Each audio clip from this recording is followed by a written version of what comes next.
नमस्कार। दिन भर की बड़ी खबरों के विश्लेषण के कार्यक्रम सुनिए सच में आपका स्वागत है। मैं हूं मुकेश कुमार। तो दोस्तों, शुरू करते हैं आज का सुनिए सच। आज की खास खबरों पर नजर डालते हुए, मंत्रिमंडल में फेरबदल से पहले कई राज्यपालों की नियुक्तियां और तबादले। स्टैन स्वामी की मौत को यूएन ने भयानक बताया और अक्षम्य करार दिया। प्रेस स्वतंत्रता को कुचलने वालों में पुतिन, प्रिंस सलमान के साथ मोदी का नाम। हुड्डा को प्रदेश अध्यक्ष बनाने की मांग तेज, 22 विधायकों ने दिल्ली में डाला डेरा। असम के मुख्यमंत्री हेमंत ने पहले एनकाउंटर को सही ठहराया, फिर पलट गए। खास खबरों पर नजर डालने के बाद अब वक्त है आज की बड़ी खबरों के विस्तार से विश्लेषण का। इसलिए सबसे पहले लेते हैं आज की सबसे अहम खबर। मोदी कैबिनेट के विस्तार होने से पहले ही कई राज्यपालों के तबादले कर दिए गए हैं और 8 राज्यों में नए राज्यपालों की नियुक्ति भी की गई है। केंद्रीय मंत्री थावर चंद गहलोत को कर्नाटक का राज्यपाल नियुक्त किया गया है। गहलोत सामाजिक कल्याण और सशक्तिकरण मंत्रालय का काम देख रहे हैं और राज्यसभा में बीजेपी संसदीय दल के नेता भी हैं। अब केंद्र सरकार को 19 जुलाई से शुरू होने जा रहे संसद के मानसून सत्र से पहले ही किसी नेता को राज्यसभा के संसदीय दल के नेता की जिम्मेदारी देनी होगी। बता दें कि मोदी कैबिनेट में 7-8 जुलाई तक विस्तार होने की खबर है। कैबिनेट में 28 मंत्री पद खाली हैं और 17 से 22 सांसदों को मंत्री बनाया जा सकता है। खबर है कि लोजपा नेता पशुपति पारस गृह मंत्री अमित शाह के फोन के बाद दिल्ली आ गए हैं। इसके अलावा बिहार से सुशील मोदी, उत्तराखंड से पूर्व मुख्यमंत्री तीरथ सिंह रावत, असम के पूर्व मुख्यमंत्री सर्बानंद सोनोवाल को भी मंत्रालय दिया जा सकता है। वहीं मध्य प्रदेश में कांग्रेस सरकार गिराने में अहम भूमिका निभाने वाले ज्योतिरादित्य सिंधिया का मंत्री बनना भी लगभग तय माना जा रहा है। उत्तर प्रदेश से अपना दल की नेता अनुप्रिया पटेल को भी कोई मंत्रालय दिया जा सकता है, ऐसी खबरें हैं। ये भी खबरें हैं कि जनता दल यूनाइटेड भी अब मंत्रिमंडल में शामिल होना चाहता है। तो उसकी मांग तो हालांकि 4 पदों की है, लेकिन संभावना व्यक्त की जा रही है कि 1 या 2 जेडीयू के नेता भी केंद्रीय मंत्रिमंडल में शामिल किए जा सकते हैं। उसमें सीपी सिंह का नाम है, उसमें लल्लन सिंह का भी नाम है। तो ये नाम प्रमुखता से चल रहे हैं। लेकिन ये मंत्रिमंडल विस्तार या फेरबदल जो हो रहा है, मुख्य रूप से आगामी चुनावों को ध्यान में रखकर किया जा रहा है। उत्तर प्रदेश में चुनाव है, उत्तराखंड में चुनाव है और कुछ राज्यों में जहां मुख्यमंत्रियों को पूर्व मुख्यमंत्री को मुख्यमंत्री नहीं बनाया गया है, या वो मुख्यमंत्री पद से हट गए हैं, या फिर जिन्होंने कांग्रेस को तोड़कर सरकार बनाने में कोई भूमिका निभाई थी, उनको पुरस्कृत करने के लिए अब मंत्रिमंडल में शामिल किया जाएगा। लेकिन एक बात मोटे तौर पर, पक्की तौर पर आप समझ लीजिए कि मंत्रिमंडल में कितना भी विस्तार हो जाए, कितने भी लोगों की नियुक्तियां हो जाए, इस सरकार के कामकाज में कोई फर्क नहीं पड़ने वाला है। मोदी का कैबिनेट पहले की तरह काम करेगा क्योंकि वो सेंट्रलाइज्ड है। मोदी पीएमओ से पूरी सरकार चलाते हैं और जो भी मंत्री हैं वो सिर्फ दिखावटी हैं। उनके पास काम करने के लिए कुछ नहीं है। उन्हें एक शोभा का पद दे दिया गया है, उन्हें लाल बत्ती की गाड़ी दे दी गई है, एक रुतबा, एक पद मिल गया है और वो एक पहचान मिल गई है। वरना काम करने के लिए तो राजनाथ सिंह जैसे मंत्री के पास, रक्षा मंत्री हैं वो, उनके पास काम नहीं है। वित्त मंत्री सब जानते हैं कि निर्मला सीतारमण का सारा काम पीएमओ से होता है। तमाम मंत्रालयों का काम सीधे पीएमओ से होता है। केवल माना जाता है कि नितिन गडकरी एक मंत्री हैं जो कि थोड़ी बहुत स्वतंत्रता के साथ काम कर रहे हैं, लेकिन वो भी पूरी तरह से इंडिपेंडेंटली अपनी मिनिस्ट्री को नहीं चला पा रहे हैं। तो सरकार में गवर्नेंस में कोई फर्क नहीं पड़ने वाला है। चुनावी संभावनाओं को निखारने के लिए, अपनी राजनीति को मजबूत करने के लिए ये सारा फेरबदल हो रहा है। और आप देखिए कि 2 साल बाद फेरबदल हो रहा है और 5 राज्यों के चुनाव के पहले फेरबदल हो रहा है। अनुप्रिया पटेल जो कि बीजेपी छोड़ के जाने के लिए तैयार बैठी थी, उन्हें मनाया गया है, उन्हें मंत्री पद दिया जा रहा है। और उत्तर प्रदेश से हो सकता है कि और भी कुछ लोगों को मंत्री पद दिए जाएंगे, क्योंकि उत्तर प्रदेश भारतीय जनता पार्टी के लिए, मोदी सरकार के लिए बहुत ही महत्वपूर्ण है, 2024 के चुनाव के लिहाज से भी और भविष्य की तमाम राजनीति के लिहाज से भी। तो उत्तर प्रदेश को एक बड़ा शेयर मिलना तय है। कोशिश तो ये हो रही थी कि शिवसेना को भी तोड़ लिया जाए और उनके भी कुछ मंत्री केंद्र में मंत्री पद दे दिया जाए, लेकिन ये कहा जाता है कि ये डील हुई नहीं। उद्धव ठाकरे इसके लिए तैयार नहीं हुए और महाराष्ट्र की सरकार अभी अपनी जगह पर कायम है।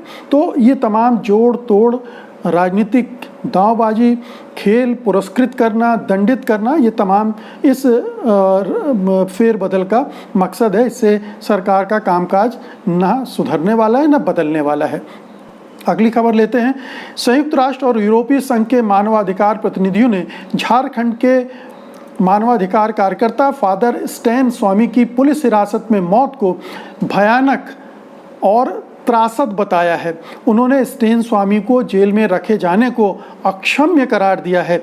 यूरोपीय संघ के मानवाधिकार विशेष प्रतिनिधि एमन गिलमोर और संयुक्त राष्ट्र की मानवाधिकार स्पेशल रिपोर्टर मेरी लालोर ने ट्वीट करके पादरी की मौत पर दुख जताया है। संयुक्त राष्ट्र की मानवाधिकार स्पेशल रिपोर्टर ने ट्वीट किया है कि भारत से भयानक समाचार है। मानवाधिकार कार्यकर्ता और पादरी फादर स्टैन स्वामी की मौत हिरासत में हुई है। वे 9 महीनों से जेल में थे और उन्हें आतंकवाद के झूठे मामले में गिरफ्तार किया गया था। आतंकवाद के झूठे मामले में ये संयुक्त राष्ट्र की जो रिपोर्टर हैं वो कह रही हैं। वहीं स्टैन स्वामी की मौत के बाद भीमा कोरेगांव एल्गार परिषद मामले में अन्य आरोपियों के परिवारों के सदस्यों और दोस्तों ने उनकी मौत को एक संस्थागत हत्या बताया है। इसके साथ ही कहा है कि अब उन्हें जेल में बंद अन्य लोगों के स्वास्थ्य और जीवन का डर भी सता रहा है। इस मामले में आरोपियों के दोस्तों और परिजनों की ओर से कहा गया है कि स्टैन स्वामी की मौत स्वाभाविक मौत नहीं है, बल्कि एक अमानवीय राज्य द्वारा की गई एक सभ्य व्यक्ति की संस्थागत हत्या है। उनका कहना है कि झारखंड में आदिवासियों के बीच अपना जीवन बिताने और आदिवासियों के संसाधनों और अधिकारों के लिए लड़ते हुए फादर स्टैन इस तरह की मौत के लायक कतई नहीं थे। इसके अलावा सुप्रीम कोर्ट के रिटायर्ड जज जस्टिस मदन लोकुर ने कहा है कि फादर स्टैन स्वामी का निधन एक बड़ी त्रासदी है। मैं इस मामले में अभियोजन और अदालतों से बहुत निराश हूँ। ये अमानवीय है। तो पूरे सिस्टम ने जस्ट फादर स्टैन की हत्या कर दी है, इसमें कोई संदेह नहीं होना चाहिए। हम देख रहे थे कि वो बीमार थे और उनको सिपर चाहिए था, स्ट्रॉ चाहिए था, क्योंकि वो पानी को पी नहीं पाते थे, सुड़क नहीं पाते थे। तो उन्होंने उसकी भी मांग की थी, उसके लिए भी उनको 1 महीने तक तरसाया गया था। तो ये लगातार उनको पीड़न हो रहा था। इस उम्र में 84 साल में उनको इस तरह से प्रताड़ित किया गया, जेल में रखा गया और ये उनकी जमानत नहीं होने दी। तो एक तरफ तो NIA और केंद्र सरकार की इसमें भूमिका है इस अमानवीय हरकत में, और दूसरी तरफ हमारी कोर्ट का जो अमानवीय चेहरा है वो भी उभर के सामने आ रहा है कि वो आंखों के सामने देख रहे हैं कि एक बुजुर्ग व्यक्ति जिसने अपना जीवन आदिवासियों के लिए खपा दिया है, उसको झूठे आरोपों में जेल में बंद रखा जा रहा है, उसको उसने जमानत तक नहीं दी। तो ये एक अदालतों पर बहुत बड़ा प्रश्न चिन्ह लगा है। अभी 15 और लोग इस भीमा कोरेगांव मामले में जेल में रखे गए हैं। 2-2.5 साल हो गए हैं उनको रखे हुए, और उनकी भी, उनमें से कईयों की जो सेहत है वो बहुत ख़राब है। अगर जल्दी ही अदालतों ने इसका संज्ञान नहीं लिया, उनको ज़मानत नहीं दी, तो हमें ये इस तरह की त्रासद और भयावह खबर और भी सुनने को मिल सकती है। वहाँ बहुत ही अमानवीय परिस्थितियों में उनको रखा जा रहा है, और बहुत सारे जैसे सुधा भारद्वाज हैं, गौतम नवलखा हैं, हनी बाबू हैं, इन सब की स्थितियाँ बहुत अच्छी नहीं हैं। इनकी सेहत बहुत ज़रूरी है। वरवर राव बहुत ही बुरी स्थिति में पहुँच गए थे, तब उनको ज़मानत दी गई है। तो ये एक बहुत ही ख़तरनाक चीज़ है जो हम अपने लोकतंत्र में होते हुए देख रहे हैं। अगली खबर लेते हैं। दुनिया भर में प्रेस की स्वतंत्रता और पत्रकारों के अधिकारों को लेकर काम करने वाली रिपोर्टर्स विदाउट बॉर्डर्स ने प्रधानमंत्री मोदी को उस सूची में शामिल किया है जिसमें उन राष्ट्राध्यक्षों के नाम रखे गए हैं जो प्रेस की आज़ादी पर लगातार हमले कर रहे हैं। रिपोर्टर्स विदाउट बॉर्डर्स ने 5 साल बाद जारी की गई अपनी गैलरी ऑफ ग्रिम पोर्ट्रेट में पीएम मोदी समेत 37 चेहरों को शामिल किया है। इस काली सूची में ब्राज़ील के राष्ट्रपति जैर बोल्सोनारो भी शामिल हैं। 2 महिलाएं भी इस सूची में शामिल की गई हैं। पहली हैं हांगकांग से कैरी लैम, तो दूसरी बांग्लादेश की प्रधानमंत्री Sheikh Hasina Wajid. Reporters without borders को आरएसएफ के नाम से भी जाना जाता है क्योंकि फ्रांसीसी में इसका नाम रिपोर्टर्स सांस फ्रांतिये है। इस बार वर्ल्ड प्रेस फ्रीडम इंडेक्स में भारत 180 देशों में से 142वें स्थान पर है। भारत इस इंडेक्स में पिछले 4 सालों से लगातार नीचे गिरा है। वो साल 2017 में 136वें स्थान पर था, 2018 में 138वें स्थान पर पहुंचा, 2019 में 140वें पर पहुंचा और अब पिछले साल वो 142वें नंबर पर पहुंच गया है। आने वाले समय में आप समझ सकते हैं ये ट्रेंड कहां ले जाएगा। वहीं मोदी पाकिस्तान के इमरान खान, सऊदी अरब के क्राउन प्रिंस मोहम्मद बिन सलमान, म्यांमार के सैन्य प्रमुख मिन आंग हलिंग और उत्तर कोरिया के किम जोंग उन के अलावा 32 उन अन्य लोगों के साथ शामिल हैं जो प्रेस की स्वतंत्रता को रौंदते हैं। आरएसएफ ने एक प्रेस फ्रीडम मैप जारी किया है जिसमें रंगों के अनुसार देशों को चिन्हित किया जाता है। इन देशों को लाल रंग में रखा गया है वहाँ जहाँ पर प्रेस स्वतंत्रता की हालत बुरी है। जिन देशों को काले रंग में रखा गया है उनमें स्थिति बहुत ही बुरी है। भारत फिलहाल अभी तक लाल रंग वाले में शामिल है, देशों में शामिल है।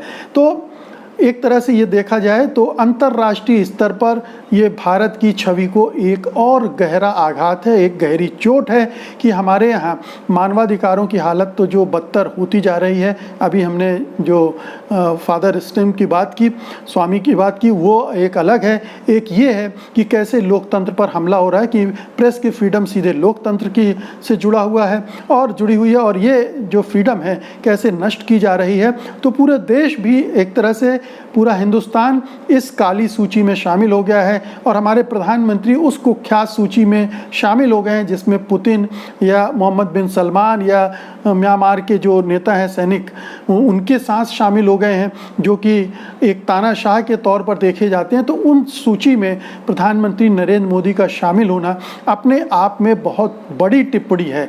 इसको अंडरलाइन किया जाना चाहिए, बहुत ध्यान से सोचा जाना चाहिए कि भारत किस दिशा में जा रहा है, हमारा लोकतंत्र किस दिशा में जा रहा है, हमारा मीडिया किस स्तर तक पहुंचा दिया गया है, उसको किस तरह से कुचला गया है, रौंदा गया है। और ये क्रम सिलसिला जारी है, न केवल मुख्यधारा मीडिया के साथ बल्कि सोशल मीडिया के साथ और जो ऑनलाइन मीडिया है उसके साथ, सिनेमा के साथ, वेब सीरीज़ के साथ, हर जगह सरकार फ्रीडम ऑफ प्रेस को कुचलने की कोशिश कर रही है।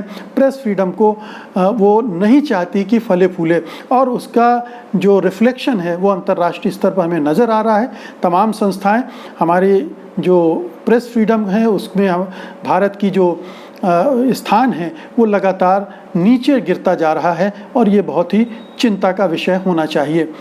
अगली खबर लेते हैं। हरियाणा कांग्रेस के 22 विधायकों ने सोमवार को कांग्रेस महासचिव केसी वेणुगोपाल से मुलाकात करके प्रदेश में नेतृत्व परिवर्तन की मांग उठाई है। राज्य में पार्टी के कुल 31 विधायक हैं। इन विधायकों का कहना था कि हरियाणा में मजबूत नेतृत्व की ज़रूरत है, इसलिए पूर्व मुख्यमंत्री भूपेंद्र सिंह हुड्डा को पार्टी अध्यक्ष की जिम्मेदारी दी जानी चाहिए। कुछ दिन पहले ही इन 19 विधायकों ने पार्टी के राज्य प्रभारी विवेक बंसल से भी मुलाकात की थी और तब भी हुड्डा को प्रदेश कांग्रेस का अध्यक्ष बनाने की मांग की थी। ये सभी विधायक पूर्व मुख्यमंत्री और दिग्गज नेता भूपेंद्र सिंह हुड्डा के कट्टर समर्थक हैं। हालांकि बंसल ने कहा था कि किसी भी विधायक ने प्रदेश अध्यक्ष को बदलने की मांग नहीं उठाई है। तो विभिन्न राज्यों में कांग्रेस हाईकमान के फैसलों को लेकर बेचैनी है और चूंकि कांग्रेस हाईकमान उतना मजबूत नहीं दिख रहा है, वो एक तरह की निर्णायक भूमिका निभाता नहीं दिख रहा है, चाहे राजस्थान हो चाहे पंजाब का मामला ले लें, जहां लगातार एक तरह की विद्रोही परिस्थितियां बन रही हैं, उसको ठीक से वो हैंडल नहीं कर पा रहा है। इसलिए उन राज्यों में जहां फिलहाल थोड़ा शांति थी, वहां भी अब बगावत के स्वर सुनाई देने रह गए। लेकिन जहां तक हरियाणा का सवाल है तो भूपिंदर सिंह हुड्डा निश्चित रूप से उस प्रदेश के सबसे शक्तिशाली नेता हैं कांग्रेस के, और पिछले चुनाव में भी अगर राहुल गांधी ने समझदारी दिखाई होती और अशोक तंवर के बजाय हुड्डा को ये नेतृत्व सौंपा होता तो शायद आज वहाँ कांग्रेस की सरकार होती, ऐसा बहुत सारे प्रेक्षकों का मानना है। क्योंकि हुड्डा की जो अपील है, और वो दो बार मुख्यमंत्री रह चुके हैं वहाँ के, तो उसकी वजह से उनका फ़ायदा मिल सकता था कांग्रेस को, लेकिन वो बहुत कम अंतर से पिछड़ गई और अंततः वो सत्ता से हाथ धो बैठी। अब विधायकों में बेचैनी है क्योंकि जो मौजूदा प्रदेश अध्यक्ष हैं वो उस तरह से कांग्रेस को ना तो उत्साह से भर पा रही हैं, ना ऊर्जा से भर पा रही हैं, और ना ही वो उम्मीद दिखा पा रही हैं जो हुड्डा के साथ बनती है। तो हुड्डा भी इसमें अब मौके का फ़ायदा उठा रहे हैं। जब कांग्रेस हाईकमान कमज़ोर है तो वो भी दबाव की राजनीति कर रहे हैं और अपनी बात मनवाना चाहते हैं, और ये राजनीति का खेल है। इसमें जब जिसको जो मौका मिलता है उस हिसाब से वो अपने अवसर तलाशता है और काम करता है। तो हुड्डा भी अब यही कर रहे हैं। आज की अंतिम खबर लेते हैं। हेमंत बिश्व शर्मा के असम के मुख्यमंत्री बनने के बाद से राज्य में 12 उग्रवादियों या अपराधियों को, कथित उग्रवादियों और आरोपियों को मुठभेड़ में मार गिराया गया है, जिसके बाद ये कहा जाने लगा है कि शर्मा भी उत्तर प्रदेश के मुख्यमंत्री योगी आदित्यनाथ की तरह ठोको नीति पर चलने वाले हैं। मुख्यमंत्री हेमंत बिश्व शर्मा ने मुठभेड़ों को सही ठहराते हुए कहा भी है कि यदि अपराधी भागने का प्रयास करते हैं तो इसके लिए मुठभेड़ एक पैटर्न होना चाहिए। अपराधी सिद्ध नहीं हुए हैं, जब तक अदालत सिद्ध न कर दे कि इनका अपराध तय हुआ है तब तक उन्हें अपराधी नहीं माना जाता, उन्हें आरोपी कहा जाता है, लेकिन वो आरोपियों को अपराधी कह रहे हैं। उन्होंने अपराधियों द्वारा गोलीबारी करने या पुलिस से हथियार छीनने पर भी ऐसे ही पैटर्न की बात कही।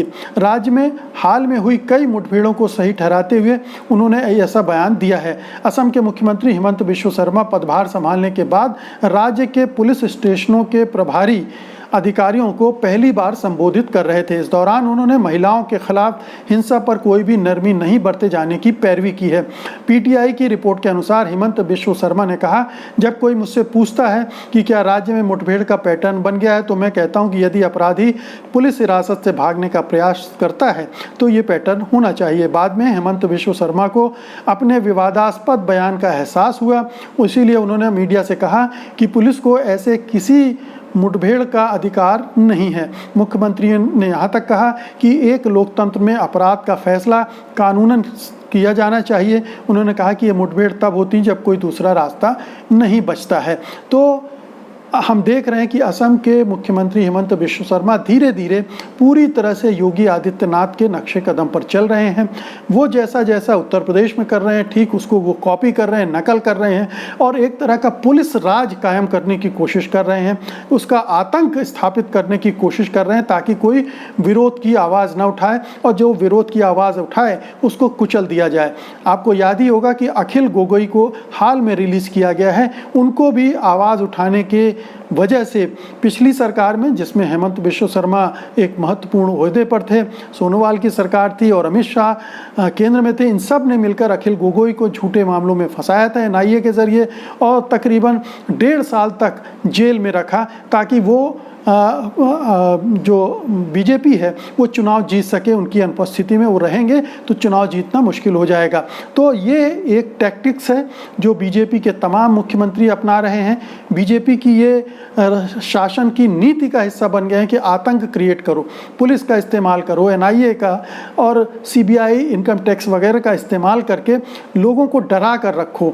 लोगों को डरा कर रखोगे तो विरोध नहीं करेंगे, असहमति जाहिर नहीं करेंगे और आप अपना आसानी से शासन चलाओगे। लेकिन ऐसा होता नहीं है। जितना दमन होता है उतना ही फिर विरोध प्रतिरोध जागता है और उसके नतीजे भुगतने पड़ते हैं शासकों को। ये इतिहास बार बार सिखाता रहा है। हेमंत बिश्व शर्मा अगर गलत रास्ते पर जा रहे हैं और वो जा रहे हैं तो उसकी सज़ा भी उन्हें भुगतनी पड़ सकती है।